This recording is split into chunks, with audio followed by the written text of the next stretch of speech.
નમસ્કાર, આપ જોઈ રહ્યા છો પ્રકોપ ન્યૂઝ અને હું છું યશ ગુપ્તા। આજે વાત કરીએ બનાસકાંઠા જિલ્લાના પાલનપુર તાલુકાના વાસણ ગામમાં થયેલા દીપડાના આતંકની।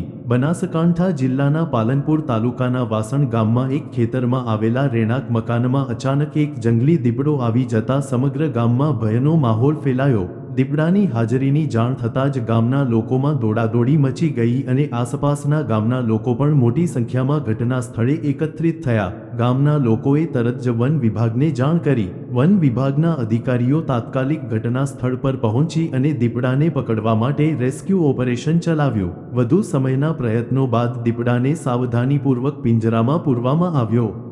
ખુશખબર એ છે કે કોઈ જાનહાનિ થઈ નથી।